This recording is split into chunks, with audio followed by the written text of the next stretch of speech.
Hello, guys, welcome back to my channel, The Daily Life and Emotions. நான் சொன்ன மாதிரி நான் வந்து அட்டோமிக் ஹேபிட்ஸ்ன்ட்டு ஒரு புக்கை பற்றி படிச்சுட்ருக்கேன். ஸோ அதோட இது தான் இன்றைக்கும் நான் பேச போகிறேன்.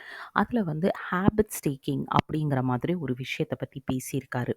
ஸோ ஹேபிட் ஸ்டேக்கிங்னா என்ன? அவர் என்ன சொல்கிறாருன்னா அந்த புக்கில் நம்மளோட ஒரு ஹேபிட் ஒரு பிஹேவியர் இன்னொரு பிஹேவியருக்கு லீட் டு பண்ணும் அப்படிங்கிற மாதிரி.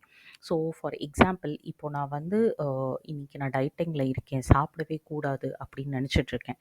ஒரு ஷாப்புக்கு நடந்து போயிட்டு இருக்கும்போது அங்கே ஒரு ஐஸ்கிரீம் சரி வாங்கி சாப்பிட்ருவோம் அப்படின்னு நினைப்பேன். அடுத்தது என்ன ஒரு ஜங்க் ஃபுட் இருக்கும். சரி ஓகே இன்னைக்கு இதுவும் சாப்பிட்டுக்குவோம் அப்படின்னு நினைப்பேன். Thirdly then I will think anyways நான் ஆல்ரெடி வந்து என்னோட பிஹேவியரை ட்வைஸ் வந்து என்னோட டயட்டிங்கை வந்து நான் ட்வைஸ் பிரேக் பண்ணிட்டேன். சரி இன்னைக்கு ஒரு நாள் ஃப்ரீயாக விட்டுருவோம் அப்படின்னு நான் தேர்ட் ஐட்டமும் வாங்கி சாப்பிடுவேன். சிமிலர்லி நீங்கள் பார்த்தீங்கன்னா ஷாப்பிங் பண்ணணும் அப்படின்ட்டு பண்ணிங்கன்னா ஒரு ஷாப்பிங் பண்ணிங்கன்னா இன்னொரு ஷாப்பிங் அப்புறம் அடுத்தது அப்படிங்கிற மாதிரி போய்க்கிட்டே இருக்கும். ஸோ அவர் என்ன சொல்கிறாருன்னா நம்மளோட ஒரு பிஹேவியர் அடுத்த பிஹேவியருக்கு லீட் பண்ணும். இந்த பிஹேவியரோட பேர் தான் வந்து ஹேபிட் ஸ்டீக்கிங். ஓகே, அதாவது ஒரு ஹேபிட் வந்து இன்னொரு ஹேபிட்டுக்கு இன்கல்கேட் பண்ணுறது. ஸோ இந்த ஹேபிட் ஸ்டீக்கிங் இந்த இதை வந்து நம்ம எப்படி குட் ஹேபிட்ஸ்க்கு யூஸ் பண்ணலாம் அப்படின்னு நம்ம வந்து அடுத்த இதில் பார்க்கலாம். ஓகே, எவ்ரிடே மார்னிங் நீங்கள் எந்திரிச்ச உடனே வந்து ப்ரஷ் பண்ணுவீங்க. அதுக்கப்புறம் வந்து நீங்கள் காஃபி சிப் பண்ணுவீங்க. ஓகே, இது வந்து நார்மலாக 2 விஷயமுமே எல்லாருமே பண்ணுறது.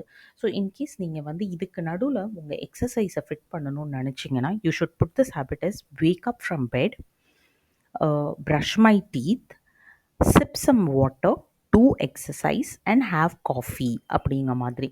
ஸோ இது என்ன ஆகும்னா நீங்கள் வந்து ஒவ்வொரு தடவையும் நீங்கள் வந்து எக்ஸசைஸ் பண்ணணும் அப்படின்னு நினைக்கும்போது இது ஆட்டோமேட்டிக்காக வந்துடும் உங்களுக்கே. Like okay early morning brush பண்ணுவேன், ஸோ காஃபி குடிக்கிறதுக்கு முன்னாடி நான் எக்ஸசைஸ் பண்ணணும் அப்படிங்கிற மாதிரி வந்து ஒரு மைண்ட் செட் உங்களுக்கு ஃபிக்ஸ் ஆயிரும். இதுதான் வந்து ஹேபிட் ஸ்டேக்கிங். உங்களோட ஹேபிட்ஸை எல்லாத்தோட கிளப் பண்ணுங்கள். ஃபார் எக்ஸாம்பிள்ஸ் நீ ஆஃபீஸ்க்கு போனேன்னா லிஃப்ட் எடுத்துக்க மாட்டேன், அதுக்கு பதில் ஸ்டேர்ஸ் எடுத்துக்குவேன் அப்படிங்கிற மாதிரியான ஹேபிட்ஸை கிளப் பண்ணுங்கள். நீங்கள் வந்து நான் எக்ஸசைஸ் பண்ணுவேன் அப்படின்னு சொல்கிறது is not right. I will do 10 push-ups after my lunch or before my lunch அப்படிங்கிற மாதிரி நீங்கள் வந்து ரொம்ப கிளியராக சொன்னீங்கன்னா அது வந்து ஹேபிட்ஸ் ஃபார்ம் ஆகும், உங்கள் மைண்டில் ஃபிக்ஸாக இருக்கும். இது பண்ணுறதுக்கு முன்னாடி நான் வந்து இது பண்ணணும் அப்படிங்கிற மாதிரி.